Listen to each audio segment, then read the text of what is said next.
However, Jeffrey Epstein's alleged coterie of co-conspirators are ready to point the finger at socialite Ghislaine Maxwell in her sex trafficking trial slated for November, according to court documents obtained by the Daily Mail, which, by the way, Daily Mail doing some journalism, as you'll see in a moment here. Prosecutors said their case will include, quote, co-conspirator statements. That is a clear indication that one of Epstein's inner circle is ready to sing like a canary. Oh, okay.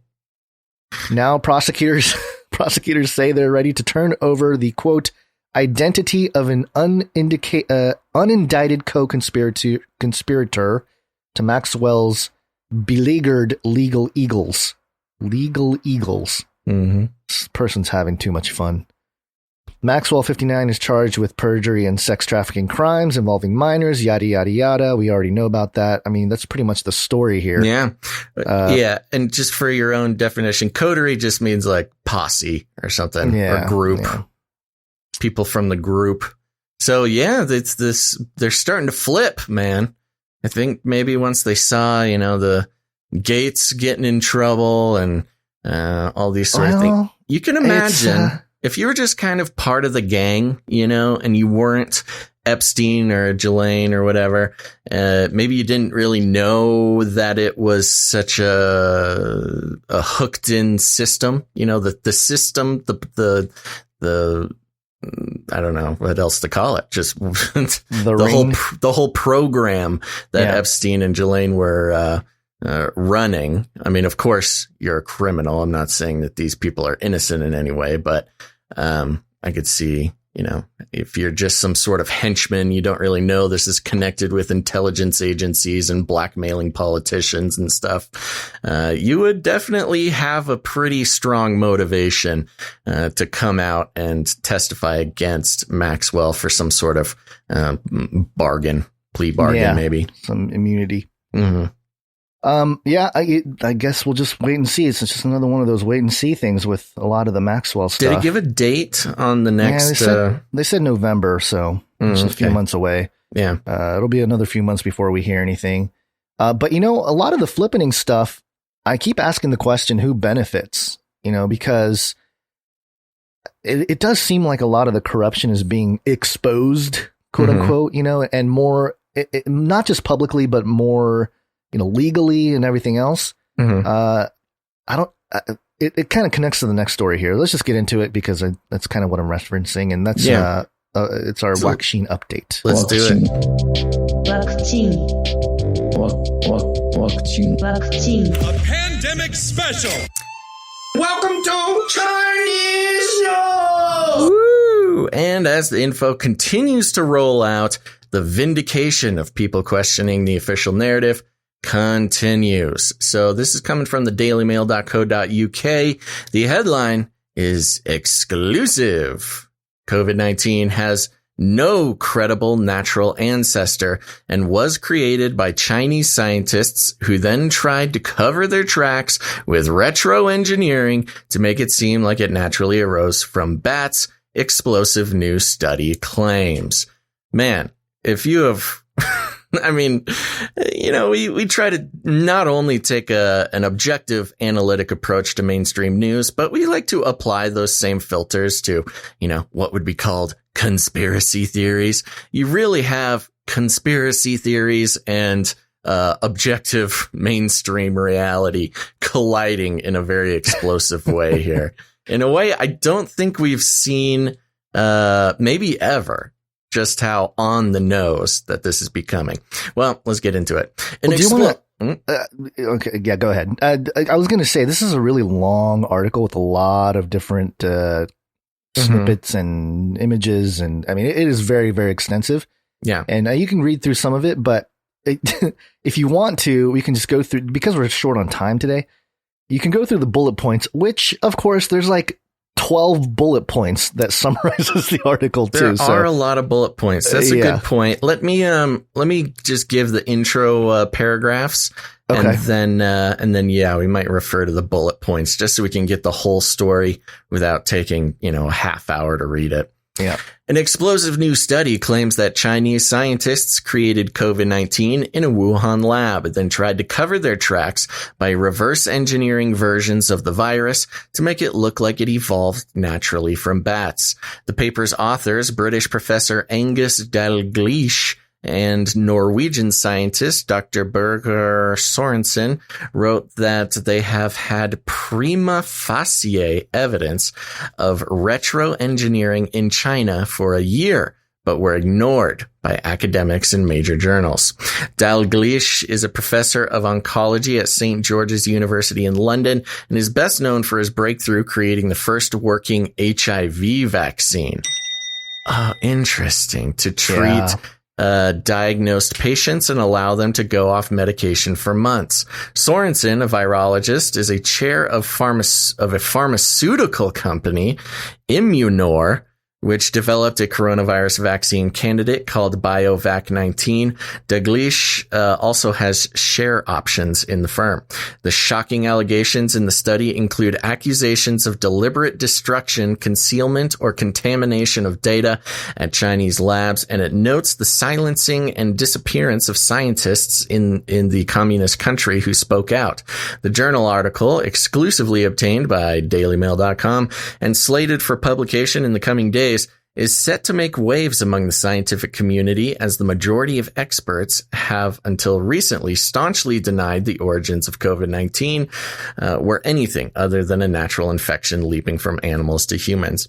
So right off the bat here, we have a very interesting set of details. These are mainstream guys.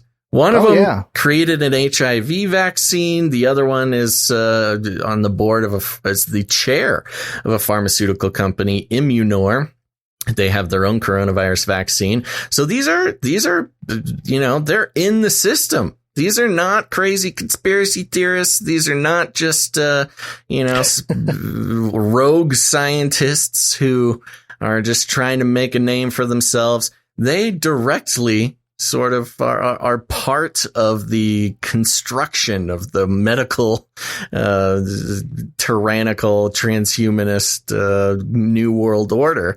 And they're coming out and talking about this. Okay. I'm going to go through the bullet points here.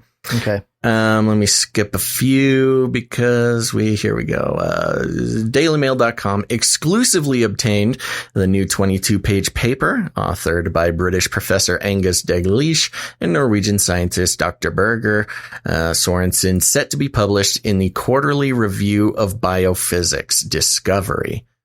Interesting. Not the Lancet or anything. The study showed there's evidence to suggest Chinese scientists created the virus while working on a gain-of-function project in a Wuhan lab. Gain-of-function research, which was temporarily outlawed in the U.S., involves altering naturally occurring viruses to make them more infectious in order to study their potential effects on humans. According to the paper, Chinese scientists took a natural coronavirus backbone found in Chinese cave bats and spliced onto it a new spike, turning it into the deadly and highly transmissible COVID-19. There's that spike protein again, which has been revealed to be, if not all entirely responsible, at least have a large responsibility for the dangers of the coronavirus. It's just that spike protein, which was shown by the Salk Institute to cause all the cardiovascular problems, which is exactly what the mRNA vaccine turns your body into a factory for, etc., etc. The researchers who concluded that COVID-19 has no credible natural ancestor also believe scientists reverse engineered versions of the virus to cover up their tracks. Quote, "We think that there have been retro-engineered viruses created," Dalgleish told DailyMail.com. "They've changed the virus, then try to make out it was in a sequence years ago." The study also points to deliberate destruction, concealment, and contamination of data in Chinese labs and notes that scientists who wish to share their findings haven't been able to do so do so or have disappeared. Until recently, most experts had staunchly denied the origins of the virus were anything other than a natural infection leaping from animals to humans. Earlier this week, Dr. Anthony Fauci defended U.S. funding of the Wuhan Institute of Virology, saying the $600,000 grant was not approved for gain-of-function research. So there you go. The fortress that was once the mainstream sort of illusion of the explanation of the coronavirus continues to crumble. And I would, if I were these guys, I would probably stay away from hot tubs or small airplanes or toasters in the bathtub or anything. Yeah. Well, first off, Vindicated. But also, why? I guess, the scientists saying this, sure. But I always go back to who benefits. And I'm wondering why the Daily Mail is really picking this up. Is it because other credible medical professionals have come out against the whole narrative, but why these two? So, although I am happy to see that something closer to what we've been suggesting, or others, many of us, not just us, a lot of people who have been approaching this subject objectively have been saying for over a year, there's some vindication there. Not even like crazy conspiracy theory logic, folks. There's a viral lab next to the wet market that allegedly this whole thing came from. So anyway, I can go off on that. But I just question what this is a setup for. Are they getting ready to justify some kind of war with China, World War III type of situation, or what? I have no clue. But it does seem like it's a setup to begin a type of teardown. I think it is part of the Great Reset. If you really think about it, if you're going to reset everything, you kind of have to swap out the people that have been in charge, and that includes guys like Fauci and Bill Gates and Epstein and all these guys that are like being exposed. Right. It's an interesting thing to consider. Who is replacing these pillars of society? Well, especially in the scientific realm. You make a good point, and I want to get into the China aspect of it. But, there's a couple of options to this. One of them is, since these guys are part of the institution one way or another, right. That the official messaging that this was a bioweapon from China can go a couple of different ways. One of them is that, there are good guys in the world. I know, ourselves and people like us who do the type of work that we do, we usually talk about the bad guys. It's always the bad guys, and rarely is there some sort of good guy that we give any, credit for, or even consider that there might be counteracting parties to some sort of elite, overlords.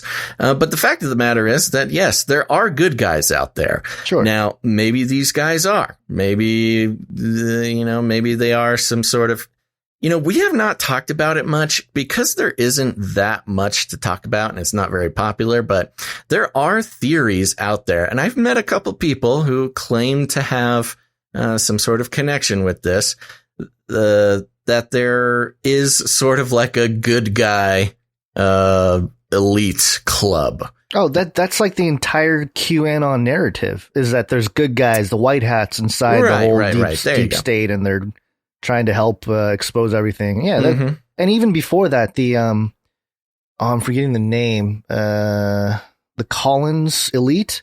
I think it's the Collins Elite, alleged Christians who called out the, people from within doing the New World Order. And I never heard that name before, but yeah, that, okay. Well. Yeah, but there you go. That's the type of thing. So it could simply be that, or it could be, just some guys in the pharmaceutical industry who had a change of heart and decided that they don't want to live for the tyrannical medical transhumanism New World Order. Those are both possible options, but it must be considered, they are in the system. So what would be the benefit to doing that? And perhaps part of it is if you take away the the contention about where it came from, and sort of led on that, hey, we're good guys and China's the bad guys. And look, we have a vaccine. We're not trying to do anything fishy. We're just trying to counteract this bioweapon released by China or something or whatever.